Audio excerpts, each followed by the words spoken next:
The Legend of the Golden Dragon, Episode 1, The Mysterious Library.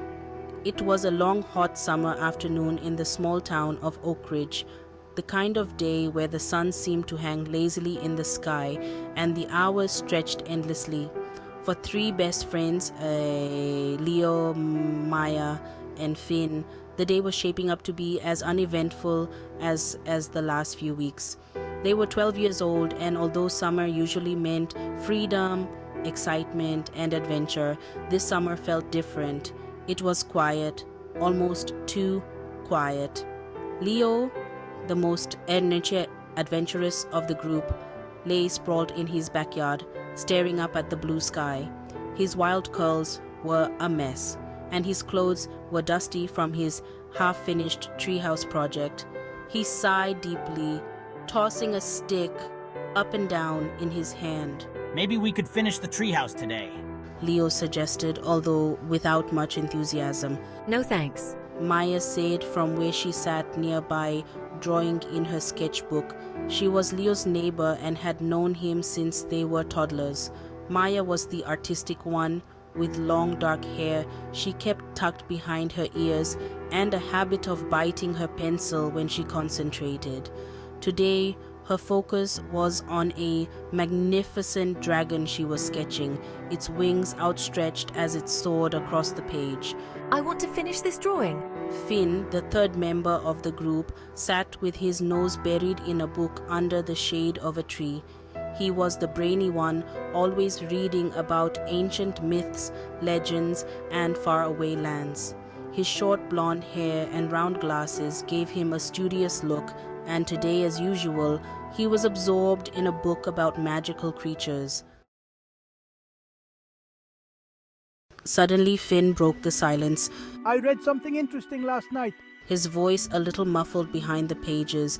There's a new library in town. Leo sat up immediately, his eyes brightening with interest. A new library since when? I don't know. Finn admitted, finally looking up from his book. It's called the Old World Library, and I think it just opened last week. I read an article about it online. It's supposed to have really old books, maybe even some about dragons. That got Maya's attention. Dragons. Finn nodded. I've been reading about them. There's a legend about a golden dragon that's been around for centuries. Some people say it's real, others say it's just a story. But this library is supposed to have a lot of old legends. Maybe they have something about it. Leo was already on his feet. What are we waiting for? Let's go check it out. The older Worlder library wasn't like the modern, clean buildings they were used to. It was located on the edge of town, in a part of Oakridge that most people didn't visit often. The library was tucked between two old brick buildings with ivy crawling up its walls and a faded wooden sign swinging above the door. As the kids pushed the heavy door open, a bell chimed softly overhead, and the scent of old books and parchment greeted them. Inside, it was dimly lit, with tall shelves filled with dusty tomes stretching up to the ceiling. Strange artifacts and statues were scattered around the room, giving the place an almost magical feeling. Wow. Maya whispered, taking it all in. It's like something out of a movie. Look at all these old books. Finn led the way, weaving through the shelves until they reached a corner where the oldest and thickest books were kept. They spent a few minutes browsing, pulling out random books and marveling at the faded covers and strange symbols. But one book in particular caught Leo's eye. It was sitting on a shelf slightly higher than the others, its cover shimmering faintly in the low light. Unlike the other books, which were dark and dusty, this one seemed almost golden. Leo stretched up and pulled it down, brushing off a thin layer of dust. The title was written in an ancient, swirling script, but none of them could read it. What do you think it says? Leo asked, turning the book over in his hands. Finn's eyes widened. I don't know, but it looks really old. Maybe we should ask someone. Before he could finish, the book suddenly sprang open on its own, its pages flipping rapidly as if an invisible wind were blowing through them.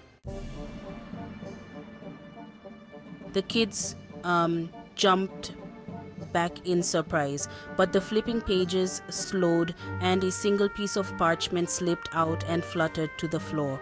Maya picked it up carefully. It's a map, she whispered, her voice filled with wonder. She held it up so they could all see. The map was unlike any they had seen before. It wasn't of Oakridge or even anywhere they recognized. The lines and markings seemed to shift and move slightly as if the map itself were alive.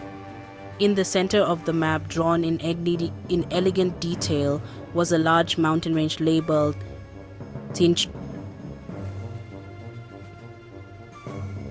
Kinsai State Me and Nasgibine. But what really caught their attention was a small symbol at the top of the map, an image of a dragon with golden scales. Do you think this is the golden dragon you read about? Maya asked, tracing her finger over the image. Finn nodded slowly, his eyes wide with fascination. I think so. It's said that the golden dragon is the protector of 3 magical eggs, each with the power of an element: fire, water, and earth. If the eggs hatch, they'll bring balance to the world. But if they fall into the wrong hands... His voice trailed off and the 3 of them exchanged nervous glances.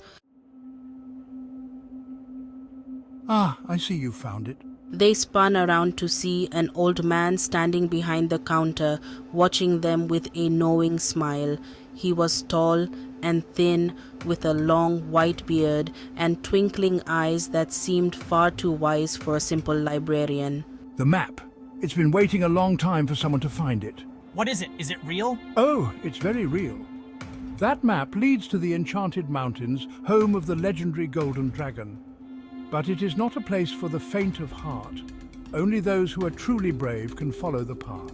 Maya and Finn exchanged uneasy glances, but Leo's eyes were bright with excitement. We have to follow it. This could be the adventure of a lifetime. The old man's expression turned serious. Be careful, young ones. The Golden Dragon is not the only one who seeks those eggs. There are dark forces at work, and if the eggs fall into the wrong hands, it could mean disaster for both your world and theirs.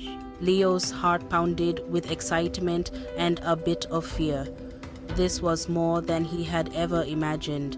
Dragons, magical eggs, and dark forces.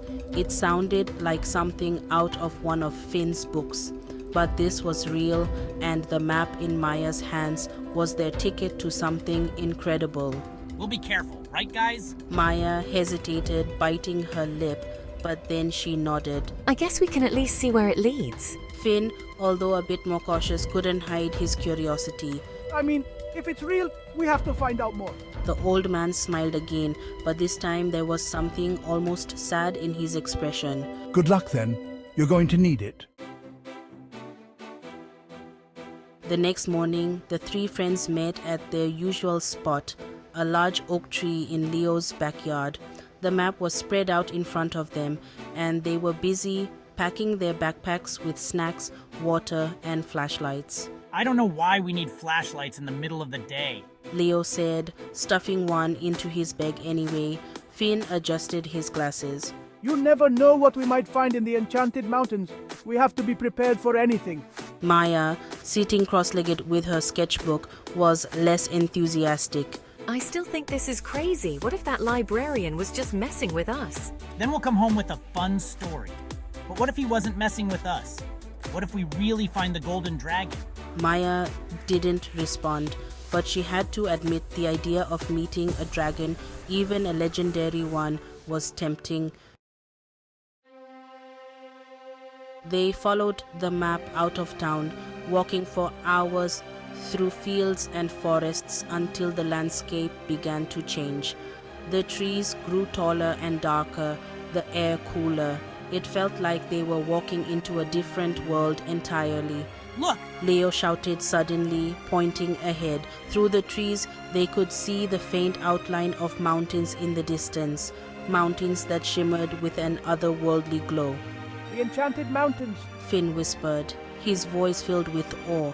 As they walked closer, they felt a strange energy in the air, like the world itself was holding its breath. The trees rustled, though there was no wind, and the ground beneath their feet seemed to pulse with life. Suddenly, a deep rumbling voice echoed around them. Who dares approach the realm of the Golden Dragon? The kids froze, looking